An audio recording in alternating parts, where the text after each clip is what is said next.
of Haryana and Jammu and Kashmir has already been sealed. In about 2 days from now, we will know what their fate holds. But now the spotlight when it comes to elections is firmly shifting to Maharashtra, the next big state that is going to polls. The scramble is fully on to put in place strategies that can shore up numbers. And in the middle of all this, AIMIM has thrown a surprise. Asaduddin Owaisi's party has approached the Congress and NCP-SP seeking an alliance with the Mahavikas Aghadi. They want to contest in 28 Muslim-dominated constituencies in the upcoming elections.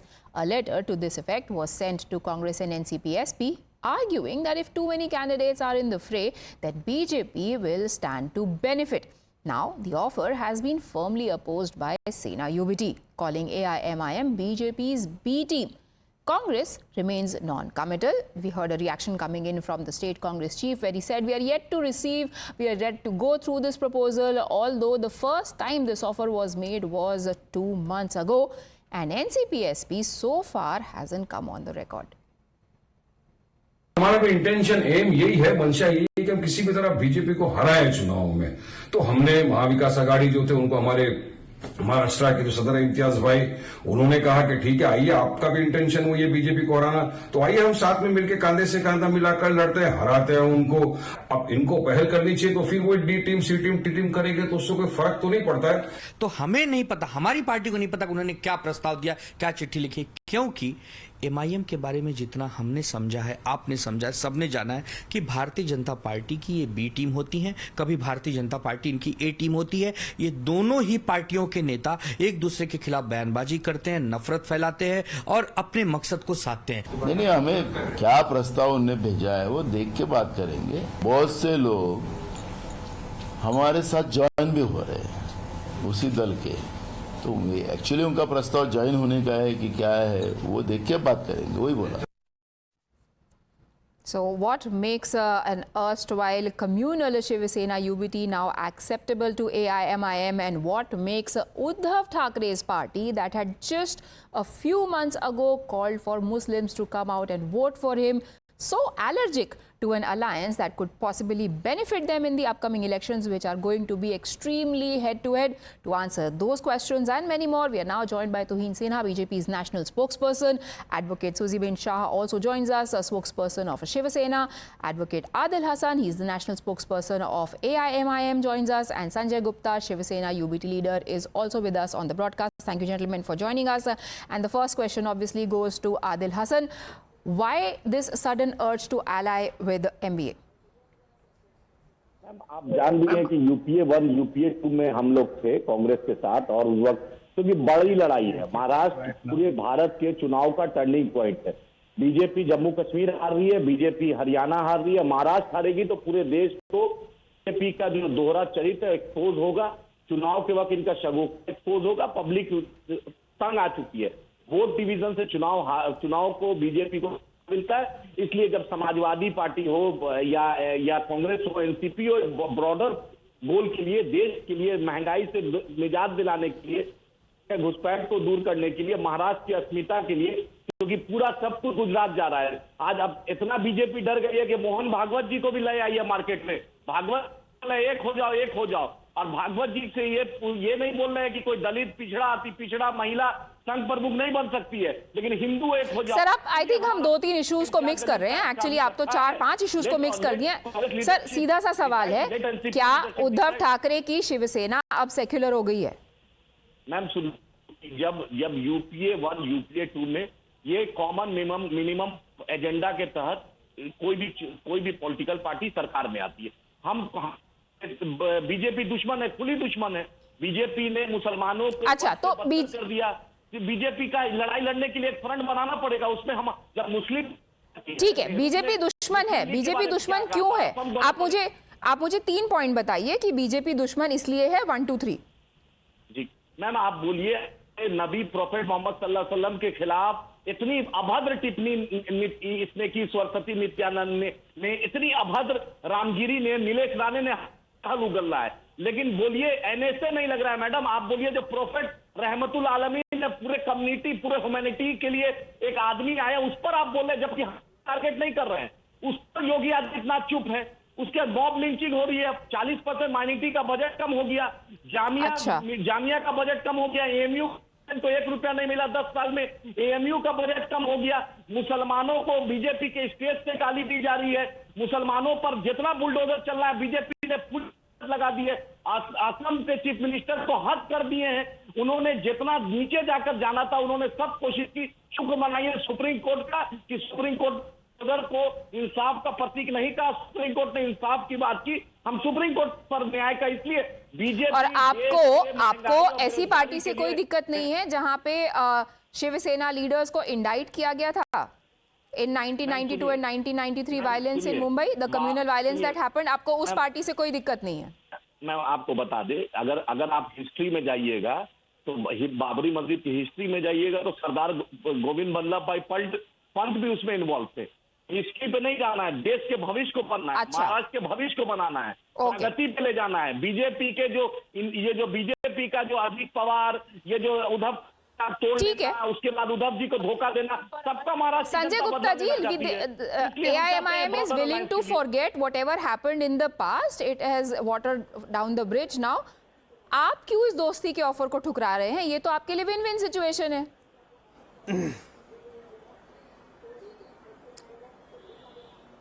ये तो हमें ही देखना है कि हम इनकी दोस्ती को एक्सेप्ट करें या ना करें। हमने इनकी दोस्ती को एक्सेप्ट नहीं करना। इन्होंने किसके कहने पर हमें प्रपोज किया?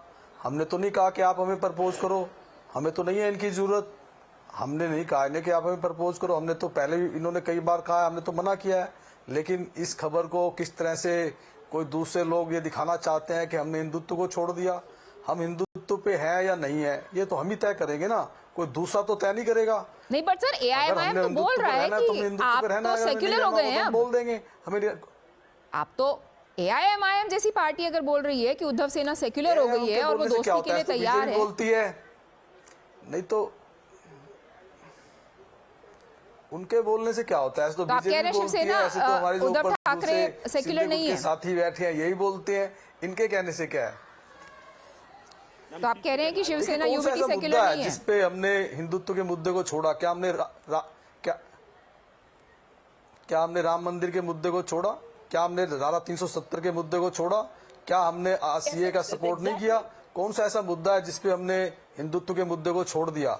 मतलब बताइए कौन सा मुद्दा ऐसा? क्या जो सेकुलर है वो हिंदुत्व, वो जय श्री राम का नारा नहीं बोलते, वो कहते हैं वो हम जय श्री राम का नारा नहीं बोलेंगे, और वो श्री राम मंदिर पे नहीं जाते, अयोध्या मंदिर पे नहीं जाते, उसका सपोर्ट नहीं करते, लेकिन हम तो करते हैं।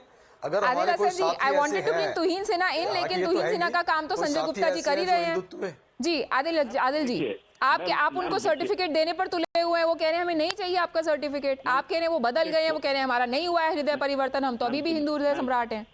मैम, इस देश में जो हिंदू है उसको आजादी है हिंदू रहने की, जो मुसलमान है उसको आजादी है मुसलमान। इसकी तो बात ही नहीं कर रहा कोई, हमने कब बोला नहीं है आजादी? मैम सुनिए, मैं सुना जाए। मैम देखिए, कल हम पर इल्जाम नहीं लगे, कल हम पर नहीं बोला जाए कि बीजेपी को हराने के लिए आपने साथ में जीता। हमने इंसाफ की बात की है, महाराष्ट्र के विकास के लिए, देश के प्रगति के लिए हमने एक बात बोला, हम कमजोर नहीं है, हम चुनाव लड़ने के लिए पूरा सक्षम है, लेकिन हमने ईमानदारी से एक बात, हमने दिल को बड़ा लगाया, दिल को बड़ा लगाया है, दिल को बड़ा किया है। तो आप अगर कांग्रेस लीडरशिप और एनसीपी लीडरशिप को सोचना पड़ेगा, बात रखी है, हमने अपनी बात रखी है। आपके एकनाथ शिंदे ने आपको धोखा दिया, हमने धोखा नहीं दिया। इमरान प्रतापगढ़ी को राज्यसभा हमने भेजा है, इमरान प्रतापगढ़ी को राज्यसभा हमने वोट दिया था मैडम, राज्यसभा में इमरान प्रतापगढ़ी को कांग्रेस के एमएलए ने धोखा दिया था, लेकिन हमने साथ दिया था। हमारा कैरेक्टर जानते हैं, आज रेवंत रेड्डी साहब से पूछिए Telangana.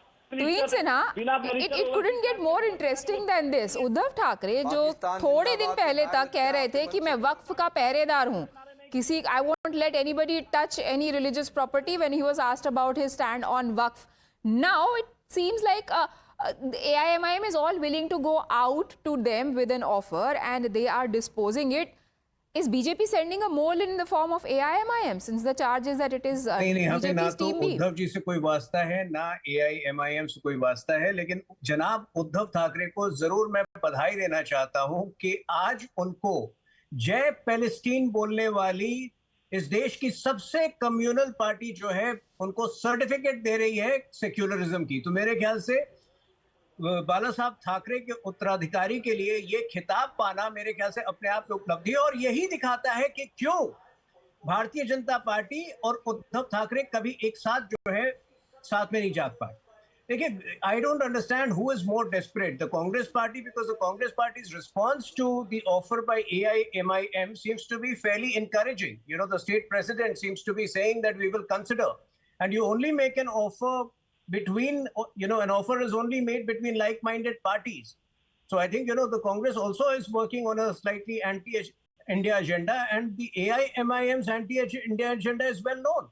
Whether it is 15 minute दे दो तो सारे हिंदुओं को मार देंगे, पुलिस हटा दो तो सारे हिंदुओं को मार देंगे, यही तो ये लोग करते आए हैं। लेकिन महाराष्ट्र में इनका कोई स्थान नहीं है। और एक बात मैं और स्पष्ट कर दूं कि MBA महाविकास अघाड़ी की वजह से ही आज इनकी हिम्मत इतनी बढ़ी है महाराष्ट्र के अंदर कि आज से 2 साल पहले असादुद्दीन ओवैसी के भाई जो है औरंगजेब की मजार पर जाकर नमन करते हैं, और उद्धव ठाकरे चुपचाप जो है बैठकर देखते रहे थे, उन्होंने इसका विरोध तक नहीं किया। ये पूरी जो शय इनको मिली है, पूरी जो इनको छूट मिली है, ये उद्धव ठाकरे और कांग्रेस पार्टी से ही मिली है महाराष्ट्र के अंदर। Sanjay Gupta, you are trying to say something. मैं इसमें एक बात ये कहना चाहता हूँ कि जितने आरोप हिंदुत्व पे लगाते हैं, ये क्या सिर्फ ताली और थाली बजाने के लिए है? आवाज नहीं आ रही। इन्होंने इस तरह की धमकी दी कि 15 मिनट के लिए पुलिस हटा दीजिए, उनकी पार्टी को ब्लैकलिस्ट क्यों नहीं किया इन्होंने? उनकी पार्टी को ब्लैकलिस्ट क्यों नहीं किया इन्होंने? क्या सिर्फ गाल बजाएंगे ये? क्या कोई अमेरिका से आएगा? क्या कोई रूस या चाइना से आएगा? उन पार्टियों, आप केंद्र में हैं, प्रधानमंत्री हमारे आपकी पार्टी के, तो कौन एक्शन लेगा उन पर? निर्वाचन आयोग सबसे बड़ी लोकतांत्रिक प्रक्रिया में सबसे बड़े प्रधानमंत्री होते हैं, और लोकसभा और राज्यसभा में जिनके MPs होते हैं ना, वही डिसाइड करते हैं कि क्या सही है क्या नहीं है। जिसने हिंदुत्व विरोधी बातें कही, उनके खिलाफ एक्शन क्या लिया आपने? कोई एक्शन बता सकते हैं आप मुझे? मिस्टर ओवैसी ने कहा कि 15 मिनट के लिए पुलिस हटा दीजिए, क्या एक्शन लिया आपने? महाराष्ट्र में आपकी सरकार थी जब ये सब चल रहा था। Sir, I think we're slightly deflecting from the issue at hand. The important thing here is, and I'll get in Suzy Ben Shah on this also, that as AIMIM says, there are 48 seats where Muslims play a significant role. 28 seats में Muslims का majority है. What do you think stops MVA from letting go of such a lucrative vote bank?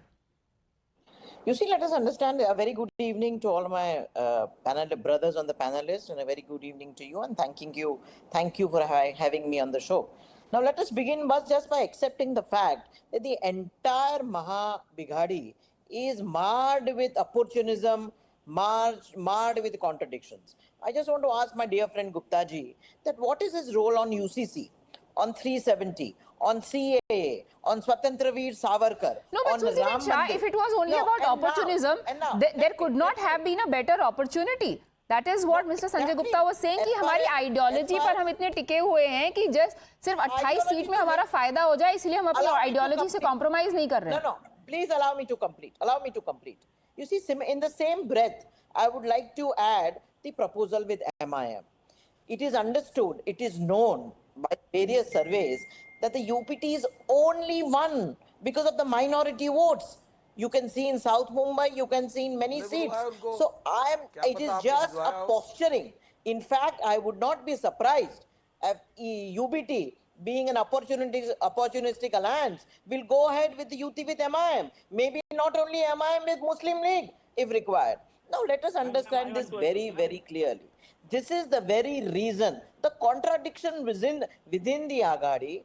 That is the main reason that Shiv Sena and our Pramukh Neta Eknath Raoji Shinde got away from UBT. Why? Because we believe on the principles of Hindu Hriday Samrat Vandaniya Bala Saheb Thackeray ji, not compromising on Hindutva. Hindutva her religion को मान सम्मान देता है। But Sanjay Gupta ji, ये तो आप भी deny नहीं करेंगे ना कि a big chunk of credit for Shiv Sena UBT's performance in the recently concluded Lok Sabha elections goes to the fact that there has been a change of heart when it comes to the Muslim voter. तो ऐसे में अगर आप एक formal alliance कर ही लेंगे तो what is the reservation? What is the compulsion that stops you from doing that? Just lastly, see UBT क्यों कर लेंगे? हमें देखिए, हमें उनके साथ अलायंस नहीं करना। उन्होंने प्रपोजल क्यों दिया, किन्होंने उनको भेजा, ये हम नहीं जानते। ये जो आज उनकी सपोर्ट में बैठे हैं, हमें बदनाम करने के लिए, हमारे ऊपर छींटाकशी करने के लिए, क्या पता इन्होंने इनको भेजा हो।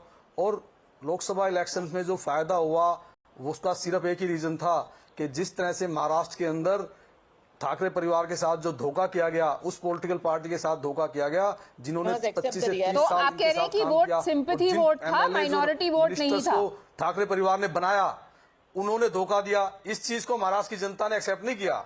नहीं, आप कह रहे हैं कि जो वोट था वो सिंपैथी वोट था, माइनॉरिटी वोट नहीं था। वो वोटर हो गए, ये वोटर हो गए, क्यों पुराने वोटर क्या चले गए हमारे? बिल्कुल, वो हमारे पास है। अच्छा, I've got just last 30 seconds left. Last word to you, Mr. Adil Hasan. Yes. उनको नहीं चाहिए आपका सपोर्ट, क्यों देना चाहते हैं आप? मैम, बीजेपी के जो प्रवक्ता महोदय प्रकाश अंबेडकर भी औरंगजेब के मदार पे गए थे, इनकी औकात नहीं हुई सर आप पर बोल रहे हैं। सर बीजेपी आपसे अलायंस नहीं मांग रही है ना, ना ही आप बीजेपी से अलायंस मांग रहे हैं। आप तो शिवसेना यूबीटी से मांग रहे हैं। आप उनके सवालों का जवाब दीजिए। Ma'am let me speak. PDP के साथ जो महबूबा मुफ्ती के साथ सत्ता बनाए, जो श्यामा प्रसाद मुखर्जी जाकर मुस्लिम लीग के साथ सरकार बनाए, और उसका बनातवाला साहब के साथ शिवसेना सरकार बनाई थी मुंबई म्युनिसिपल कॉर्पोरेशन में, मुस्लिम लीग के अध्यक्ष जीएम बनातवाला। सर बीजेपी की तो बात ही नहीं हो रही है। आप कह रहे हैं एनसीपी एसपी ने अलायंस किया इसलिए वो सेक्युलर हो गई, बीजेपी ने अलायंस किया इसलिए वो सेक्युलर हो गई। शिवसेना को मानना ही नहीं है यूबीटी को कि वो हिंदुत्व छोड़ चुके हैं। मैम जब नीतीश कुमार ने कहा भारत बनाएंगे, नीतीश कुमार के साथ really doesn't know तो सत्ता में कोई भी किसी के साथ जा सकता है। What to make of this? Yes, and that is true. सत्ता में कोई भी किसी के साथ जा सकता है, but क्यों जा रहा है और क्यों नहीं जा रहा है? Those are some very interesting questions that need answers. Tuhin Sinha, I'm really sorry you wanted to say something, but I've completely run out of time. Thank you, gentlemen, and Susie Ben Shah for joining us. We take a very quick break.